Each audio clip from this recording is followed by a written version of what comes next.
ભરૂચ તાલુકાના વહીવટી તંત્ર દ્વારા ભુલાવ ગામની પ્રાથમિક શાળા ખાતે જનકલ્યાણ શિબિર યોજાઈ હતી। કેન્દ્ર અને રાજ્ય સરકારની પ્રમુખ જનકલ્યાણકારી યોજનાઓનો લાભ પ્રજાના ઘર આંગણ સુધી પહોંચાડવાના ઉદ્દેશથી અને વિકસિત ભારતના લક્ષ્યને સિદ્ધ કરવા માટે વિકસિત ગુજરાતના ધ્યેય સાથે ભરૂચના ભુલાવ પ્રાથમિક શાળા ખાતે જનકલ્યાણ શિબિરનું આયોજન કરવામાં આવ્યું છે, જેમાં આમંત્રિત મહેમાનોના હસ્તે દીપ પ્રાગટ્ય થકી શિબિરને ખુલ્લી મૂકવામાં આવી હતી। મફત સારવાર, મફત વીજળી અને ફ્રી લોન સહિતની સેવાઓનો લોકોએ લાભ લીધો હતો। આ કાર્યક્રમમાં જિલ્લા પંચાયતના પૂર્વ કારોબારી અધ્યક્ષ ધર્મેશ મિસ્ત્રી અને તાલુકા પંચાયતના પ્રમુખ તેમજ અધિકારીઓ સહિત લાભાર્થીઓ ઉપસ્થિત રહ્યા હતા।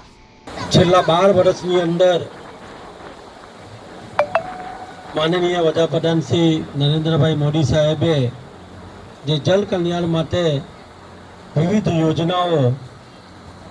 જેવી કે આયુષ્યમાન ભારત, આયુષ્યમાન વય યોજના, વિદ્યા સહાયક એવી અનેક પ્રકારની લગભગ 15 જે યોજનાઓ છે અને અનુલક્ષીને આજનો આ કાર્યક્રમ છે કે ગામજનોને ને જે આ યોજના છે એનો લાભ લેવાને જે પાત્ર લોકો છે એવા લોકોને માહિતગાર કરવા છેલ્લા 12 વર્ષની અંદર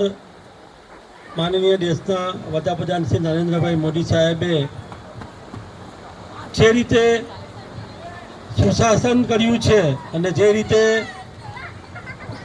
ગરીબ, વંચિત, શોષિત આવા લોકોને કઈ રીતે લાભ મળે એમનો હંમેશા પ્રયત્ન રહ્યો છે।